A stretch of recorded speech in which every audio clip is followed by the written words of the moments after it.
Hello दोस्तों। तो कैसे हैं आप लोग? उम्मीद करता हूँ आप लोग अच्छे होंगे। एक बार फिर मैं स्वागत करता हूँ अपने यूट्यूब चैनल द इंडियंस ज्ञान में। तो माफ़ी चाहता हूँ पहली बात तो कि काफ़ी दिनों से वीडियो नहीं आ पा रही थी। मैं थोड़ा यूएई से बाहर अबू धाबी में था। ड्यूटी प्रोसेस मेरा थोड़ा सा अलग चल रहा था। तो अभी रेगुलर वीडियो आपको मिलेगी। अभी तक मैं व्हाट्सएप पे ही सबको रिप्लाई कर रहा था और सारी चीज़ों को कंटिन्यू कर रहा था। तो आज हम जानेंगे कि बहुत सारे लोगों का मेरे पास क्वेश्चन आ रहा था, जो लोग एजेंट के थ्रू या कैसे भी आप एम्प्लॉयमेंट वीज़ा अपने होम कंट्री में लेते हैं, अगर यूएई में नहीं रहते हैं, इन केस यूएई में भी आप हैं और अगर आपका कंपनी ने वीज़ा लगाया है या आप होम कंट्री में किसी जानने वाले के थ्रू या एजेंट के थ्रू आपने एम्प्लॉयमेंट वीज़ा लिया है, तो उसके बाद का प्रोसेस क्या होता है, क्या क्या चीज़ें ज़रूरत पड़ती हैं और कितने दिन में आपकी एमरेस आईडी जो रेसिडेंस वीज़ा होता है वो आ जाता है आपके पास। तो डिटेल्स में जानेंगे वन बाय वन स्टेप, कितना टाइम लगता है, क्या पैसे देने पड़ते हैं या नहीं देने पड़ते हैं, और ओवरऑल प्रोसेस क्या होता है, इसके बारे में डिटेल्स में जानेंगे। तो सबसे पहली क्वेश्चन सबसे ज़्यादा निकल के आ रही थी मेडिकल को लेके।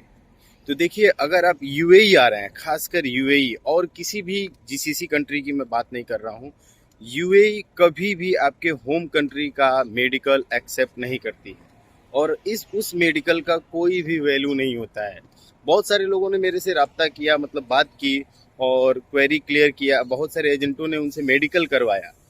तो मैं ये नहीं समझ पाया कि वो किस बेसिस पे क्यों मेडिकल उनका करवा रहे हैं, जबकि यूएई किसी भी प्रकार का अपने वीज़ा के लिए मेडिकल को अलाउ नहीं करती है। वो अपने होम कंट्री में ही मेडिकल कराती है। यहाँ पे यूएई में ही आपका मेडिकल होता है, बायोमेट्रिक होता है। तो ये चीज़ तो आप क्लियर जान लें कि मेडिकल आपका नहीं होना है आपके अपने कंट्री में। अगर आप अपने कंट्री में एम्प्लॉयमेंट वीज़ा किसी भी तरह से मंगा रहे हैं या एजेंट से ले रहे हैं, कैसे भी ले रहे हैं, एक्स वाई जेड, मेडिकल किसी भी सूरत में नहीं होता है।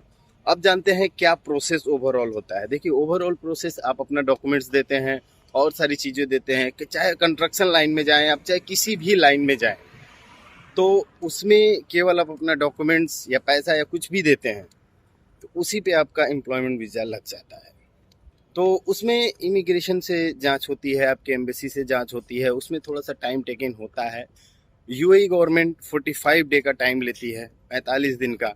वीज़ा आने को आपको एक हफ्ते में भी आ सकता है, 10 दिन में भी आ सकता है, 15 दिन में भी आ सकता है, 20 दिन में भी आ सकता है। चलिए, ये चीज़ क्लियर हो गया कि एम्प्लॉयमेंट वीज़ा आ गया। अब आपको क्या करना रहता है, अगर कंपनी आपको टिकट दे रही है तो कंपनी के टिकट पे आ जाएं और कुछ भी नहीं कराना है, कुछ भी नहीं। अभी तो वैक्सीन वाली भी समस्या हट गई, पीसीआर वाली भी समस्या हट गई एयरपोर्ट से। अभी कुछ नहीं कराना है, अभी आपको यहाँ आ जाना है। उसके बाद आपको प्रोसेस क्या करना है, देखिए, आप यहाँ आ गए तो अपने अगर रह रहे हैं या किसी जानने वाले के पास रह रहे हैं तो कंपनी से टच में रहिए कि आप जब यहाँ आ जाते हैं तो आपका जो एम्प्लॉयमेंट वीज़े का 60 डे का टाइम होता है, यूएई गवर्नमेंट देती है कि 60 दिन के अंदर आपको अपना बायोमेट्रिक और मेडिकल कराना है, नहीं तो वो वीज़ा कैंसिल हो जाता है। तो अपने एम्प्लॉयर से या एजेंट से कांटेक्ट में रहें कि कब आपका स्लॉट बुक हो रहा है, कब आपको डेट मिल रही है मेडिकल की। पहले मेडिकल होगा आपका। मेडिकल में मैं क्लियर कर दूं कि मेडिकल में कुछ भी नहीं होता है, केवल आपका एक ब्लड लिया जाएगा जिसमें एचआईवी की टेस्ट की जाती है और आपका चेस्ट का एक्सरे होता है, जो आप मतलब टीबी दमा जैसे बीमारी से ग्रस्त ना हो। बस यही दो चीज़ों का मेडिकल होता है, अन्यथा और कुछ भी नहीं होता है। क्लियर कट आप आईसीए के ऑफिशियल ऐप पे जाके इसको देख सकते हैं। अब बात करते हैं कि उसके बाद का प्रोसेस क्या होता है। जब आपको स्लॉट मिल जाता है, आपका मेडिकल हो जाता है, तो वो आपके मतलब यहाँ के भीड़ और यहाँ के रस को देखते हुए आपको स्लॉट मिलता है। उसके विद इन 10 दिन, 5 दिन, 2 दिन, 4 दिन बाद आपका बायोमेट्रिक का डेट आता है। बायोमेट्रिक में सिंपल सी बात है, आपको 10 उंगली का फिंगर लिया जाता है, उसके बाद आपको भेज दिया जाता है। उसके 10 दिन, 15 दिन बाद एमिरेट्स पोस्ट से, जो कि यहाँ की ऑफिशियल गवर्नमेंट की, जैसे अपने यहाँ इंडियन पोस्ट है और सारी चीज़ें हैं, तो उससे आपका एमरेस आईडी आ जाता है। एमरेस आईडी में डिपेंड दो चीज़ें करती हैं। अगर एचआर ने अपना नंबर दिया है, अपना, उसमें आपकी एमरेस आईडी रिसीव करने के लिए दो अथोराइज पर्सन होते हैं, एक एम्प्लॉयर और एक एम्प्लॉई।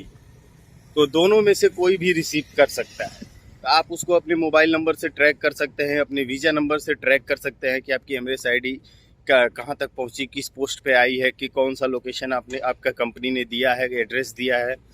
तो उस हिसाब से आप कर सकते हैं।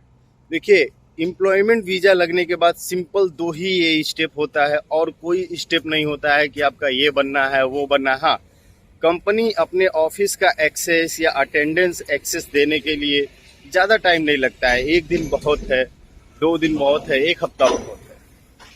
तो बस यही 3 स्टेप होता है और कोई स्टेप नहीं होता है कि आपका ये होगा तो वो होगा, तो मेडिकल अनफिट हो जाएगा, तो बायोमेट्रिक में प्रॉब्लम हो जाएगी, तो ऐसे प्रॉब्लम हो जाएगी। ऐसा अगर कोई एक्सक्यूज़ देता है तो सारा सर फ्रॉड है या झूठ बोल रहा है।